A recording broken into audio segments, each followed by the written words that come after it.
Very good morning, students. In my last video, we have covered one of the category of computers that is based on generations. In today's lecture, I am going to explain other categories of computer. These are based on type, purpose and size. In type, we will discuss about analog, digital and hybrid computers. In purpose, we will discuss about general and special purpose computers. In size, we will discuss about microcomputers, mini computers, mainframe and supercomputers. Let's first talk about based on type. Here type means the type of data that it handles and manages. Computer handles and manages. The data can be of continuous form or discontinuous form, that is into the discrete form.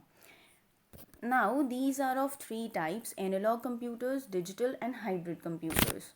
First of all, talk about the analog computers. The input is given in the form of continuous format and the output that is being generated, that is with the help of comparing the different values. For instance, meter scale, thermometer, voltmeter, these are the example, and these are the more examples of the analog computers. In the digital computers, input is given in the form of binary numbers, binary format, that is zeros and ones forms, and the output is generated in terms of digits. For instance, calculator, digital watches, these are the some examples of digital computer, and this is another example of digital computer. Let's talk about the hybrid computer.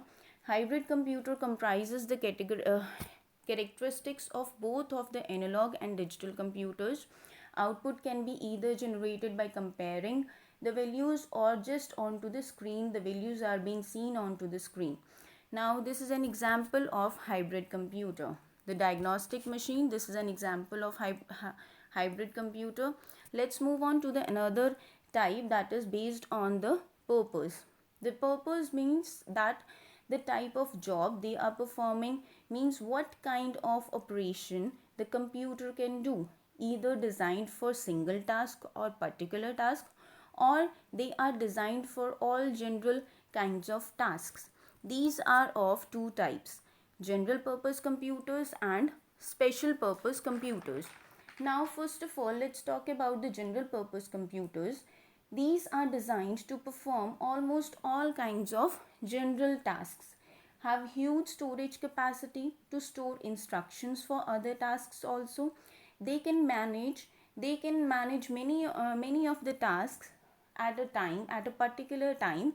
For example, playing video games, watching videos, doing research work, listening to the music.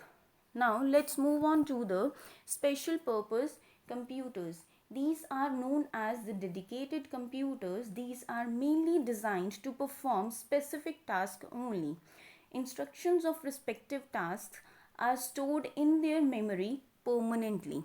The examples of such computers are traffic lights, satellite tracking, diagnostic machines, mainly the medical machines which are being used for x-ray, like ultrasound machines. These are the special purpose computers. These are some of the examples of special purpose computers. Now let's move on to the another type of computers, that is based upon the size, which means computer size mainly depends upon storage capacity and processing speed of the computers. These are of four kinds: microcomputers, mini computers, mainframe computers and supercomputers. Let's talk about the microcomputers first. Microcomputers have microprocessor in them with smaller size. They are in a smaller size, and the storage capacity is also very small. Moreover, the speed is also very less in comparison to the other computers.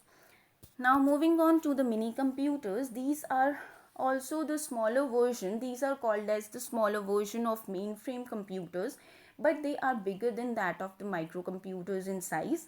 They have more storage capacity than that of the microcomputers, but it is less than that of the mainframe computers. Let's talk about the mainframe computers. These are large in size with huge storage capacity. These have processing speed better than both micro and mini computers. Now moving on to the next type of computer, that is supercomputers. These computers are considered to be the most expensive and powerful computers in terms of processing speed and storage capacity. For instance, they can execute 1,000 million instructions in 1 second, and they can store the data of about millions of bits per chip. Per chip means on a single IC they can store the data of millions of bits. So this much powerful the supercomputers are. Now this is the pictorial representation of the categorization of computers. You can see that is it is written over here based on generation, based on type, based on purpose and based on size. The complete brief categorization is being shown in the pictorial representation. That's all for the today's lecture. Thank you so much.